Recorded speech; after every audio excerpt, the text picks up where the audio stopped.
Hello बच्चों, आज हम व्याकरण का पाठ 1 भाषा पढ़ने वाले हैं। बच्चों, भाषा क्या है? भाषा वह साधन है जिसके द्वारा एक व्यक्ति बोलकर या लिखकर अपने विचार व्यक्त करता है और दूसरा उसे पढ़कर या सुनकर समझ जाता है। अर्थात अगर आपको हिंदी भाषा आती है और मुझे भी हिंदी भाषा आती है, तो मैं जो भी हिंदी में बोल रही हूँ आपको अच्छे से समझ में आ जाएगी।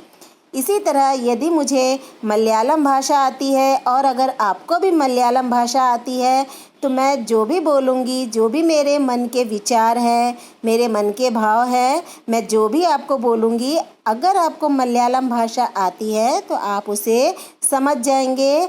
और अगर आपको मलयालम भाषा नहीं आती है और यदि मैं मलयालम भाषा में आपसे बात करती हूँ तो आप बिल्कुल भी नहीं समझ सकेंगे। अर्थात भाषा क्या है? भाषा अपने मन के विचार और भाव को प्रकट करने का माध्यम है। जैसे आप स्क्रीन में देख सकते हैं कि एक लड़का क्या कर रहा है? एक दादाजी क्या कर रहे हैं? प्रार्थना कर रहे हैं, हे प्रभु सबके कष्टों को दूर करो। रवि ने कहा, माँ मुझे भूख लगी है, कुछ खाने को दो। तो उसकी माँ समझ जाती है कि रवि को भूख लगी है। पिताजी ने पत्र लिखा कि प्रिय पुत्र, आशा है तुम स्वस्थ होंगे। आजकल दिल्ली में स्वाइन फ्लू की बीमारी फैल रही है, इससे बचकर रहना। कोई भी लक्षण दिखाई दे तो तुरंत डॉक्टर को बताना। तुम्हारे पिता कमल सिंह। मतलब यहाँ एक पिता ने अपने बेटे को पत्र लिखकर अपने विचार व्यक्त किए। ऊपर रवि ने बोलकर अपने विचार व्यक्त किए। नेक्स्ट है, दूरदर्शन की समाचार वाचिका ने मौसम के बारे में भविष्यवाणी की। यहाँ पर भी बोलकर अपने विचार व्यक्त किए जा रहे हैं कि आसमान में बादल छाए हुए हैं, रात को तेज वर्षा होने की संभावना है।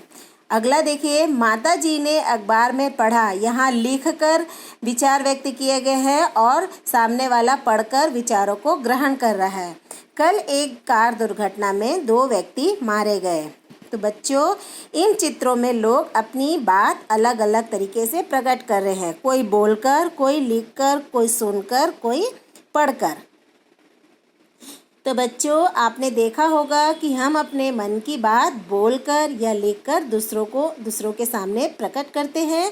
इसी प्रकार दूसरा व्यक्ति सुनकर या पढ़कर समझता है। इसके लिए हम क्या प्रयोग करते हैं? भाषा।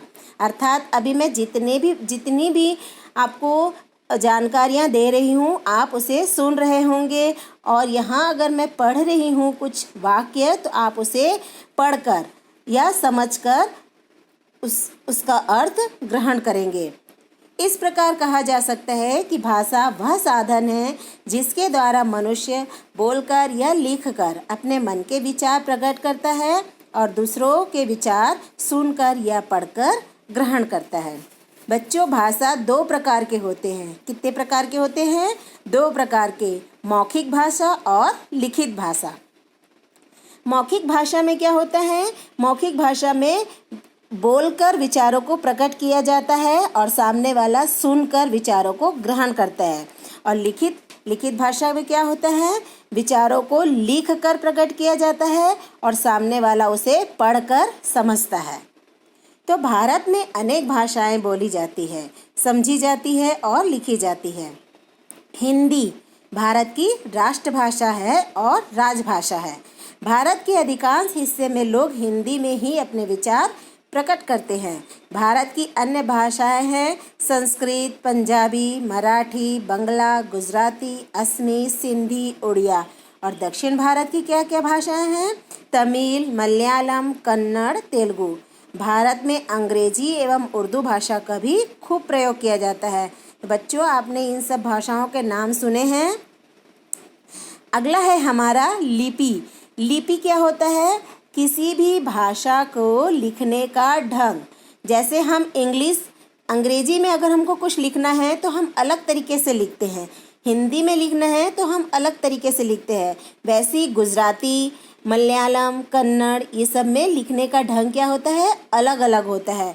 तो बच्चों, प्रत्येक भाषा को लिखने की विधि भी अलग अलग होती है भाषा को लिखने की विधि क्या कहलाती है? लिपि। मतलब किसी भी भाषा का लिखने का जो ढंग होता है वह लिपि कहलाता है।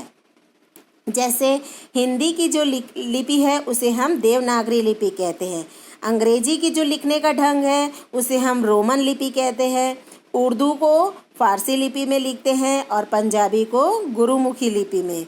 इसी प्रकार गुजराती, मराठी, बंगला आदि भाषाएं देवनागरी लिपि में लिखी जाती है।